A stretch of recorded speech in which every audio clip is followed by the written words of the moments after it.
청중과의 대화. 청중일. 제왕적 대통령제에 대해서 비판이 많습니다. 교수님은 한국 대통령에게 부여된 지나친 권한이 어떤 것이라고 생각하시는지, 어떤 방향으로 바뀌어야 좀 더 좋아질 것이라고 보시는지 궁금합니다. 조국. 제왕적 대통령제는 미국 역사학자 아서 M. 실레진저 2세가 1973년에 처음 쓴 말입니다. 그 뿌리를 찾으면 미국 건국의 아버지들이 했던 고민으로 거슬러 올라갑니다.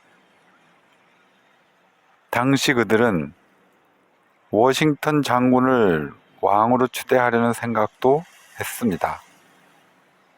그러다가 완전히 새로운 공화국을 설계한 거죠. 대통령제는 미국의 발명품인데 그 출발부터 대통령이 왕에 준하는 위치로 상정되었습니다. 미국 학계에서도 대통령을 선출된 군왕이라고 부릅니다.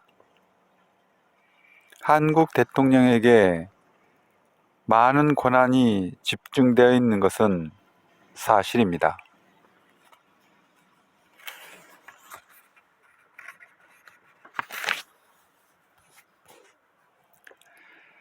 여기서는 두 가지 예만 들어보겠습니다. 제가 꼼꼼히 세어보진 않았지만 청문회를 하지 않고 대통령이 바로 임명할 수 있는 자리가 2,000개 이상인 것으로 알고 있습니다. 그리고 우리나라에서 감사원은 대통령 밑에 있습니다. 다른 나라는 의회 밑에 있죠. 감사원이 독립적으로 감사를 수행해야 하는데 대통령의 의중에 맞추어 감사를 실시하는 경우가 종종 발생합니다. 정권이 바뀌면 기존 입장을 바꾸기도 하죠. 제 생각으로는 감사원을 국회 소속으로 배치하는 것이 맞습니다. 행정부를 감시하는 것은 입법부이므로 국회의 통제하에서 감사원이 행정부에 대한 감사를 하는 것이 상권 분립의 원칙에 맞습니다.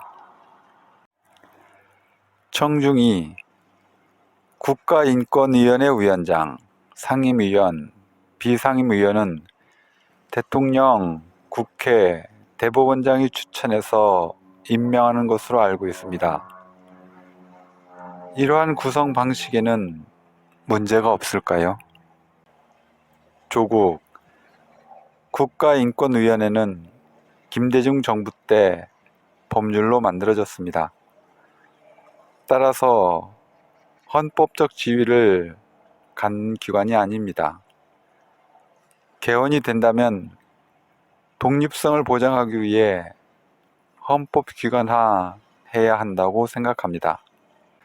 저는 대법원장의 지명으로 2007년부터 2010년 국가인권위원회 비상임위원으로 활동했는데 이명박 정부에서 국가인권회의 예산과 인원을 축소하는 데 항의하며 사표를 던졌습니다. 저는 인권위원들이 너무 법률가 중심으로 구성되어 있는 것이 문제라고 생각합니다. 국가인권위원회는 법원이 아니거든요.